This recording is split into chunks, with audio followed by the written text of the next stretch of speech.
इस विद्यालय के संस्थापक भाई योगराज वर्मा जी, जिन्होंने इस पिछड़े क्षेत्र में एक विद्यालय की स्थापना करके और हमारे पिछड़े क्षेत्र को शिक्षा के जगत में आगे ले जाने के लिए इन्होंने कम से कम सोचा और इसी विद्यालय के बच्चे आगे चल कर के बड़े से बड़े अधिकारी, बड़े से बड़े डॉक्टर, इंजीनियर बनेंगे।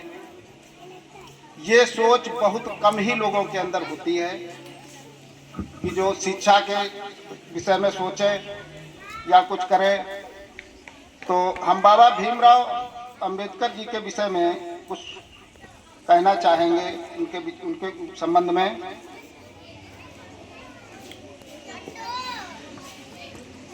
मंच पर उपस्थित सभी आदरणीय अध्यापकगण, प्रिंसिपल सर, अतिथिगण एवं मेरे प्यारे साथियों, तब छोटे छोटे नन्हे मुन्ने बच्चों को मेरा सादर प्रणाम।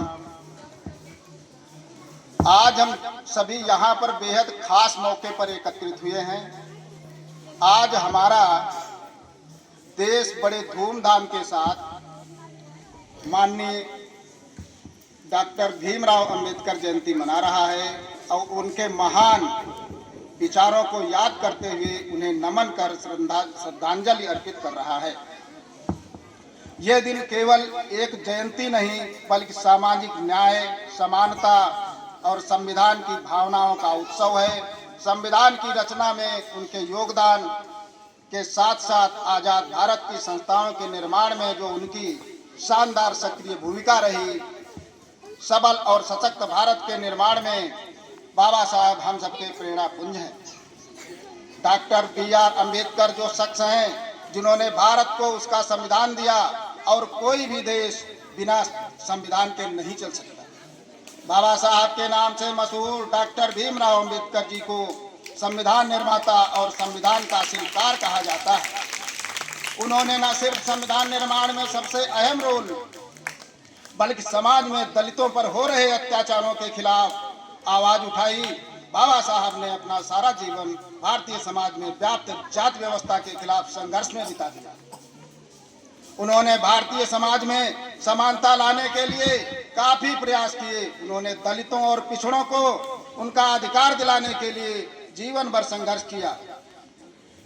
मजदूर वर्ग व महिलाओं के अधिकारों का समर्थन किया। अंबेडकर जी ने जीवन भर छुआछूत, जातिवाद और सामाजिक भेदभाव के खिलाफ संघर्ष किया। उन्होंने शिक्षा को सबसे बड़ा हथियार बताया और कहा, शिक्षित बनो, संगठित रहो और संघर्ष करो। बाबा साहब का जन्म 14 अप्रैल 1891 में मध्य प्रदेश के महू में जन्मे। बाबा साहब कि वो ऐसे धर्म को मानते हैं जो स्वतंत्र, समानता और भाईचारा सिखाता है। उनका मानना था कि जीवन लंबा होने के बजाय महान होना चाहिए। बाबा साहब अम्बेडकर का परिवार महार जात से संबंध रखता था, जिसे अछूत माना जाता था। वो दलित थे।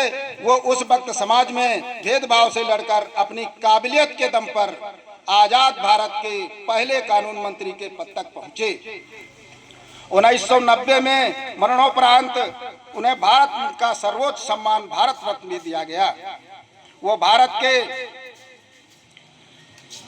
सबसे पहले दाखिला लेने वाले दलित व पिछड़े लोगों में से एक थे। दलित होने के चलते शिक्षा के दौरान उन्होंने काफी भेदभाव का सामना किया। उन्होंने बॉम्बे यूनिवर्सिटी से इकोनॉमिक व पॉलिटिकल की MA करने के लिए जब अमेरिका गए तब उनके उम्र 22 साल थी। अंबेडकर ने 1936 में लेबर पार्टी का गठन किया। अंबेडकर ने दलितों पर हो रहे अत्याचार के विरुद्ध आवाज उठाई के लिए बहिष्कृत भारत मूक नायक जनता नाम के पाक्षिक और साप्ताहिक समाचार पत्र निकाले। डॉक्टर अंबेडकर ने देश में श्रम सुधारों में भी अहम भूमिका निभाई। अंबेडकर ने श्रमिकों संघों को बढ़ावा दिया और अखिल भारतीय रोजगार कार्यालयों की शुरुआत की। उनकी जयंती पर अधिकांश सरकारी कार्यालयों में अवकाश रहता है।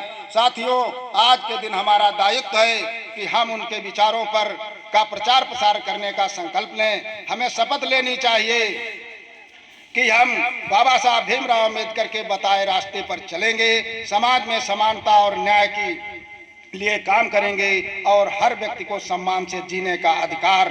आज ये ठानने का दिन है कि हम उनके कहे कथनों को मानेंगे और अपने जीवन में उतारेंगे। इन्हीं शब्दों के साथ हम अपनी वाणी को विराम देते हैं। जय भीम, जय भारत, जय संविधान।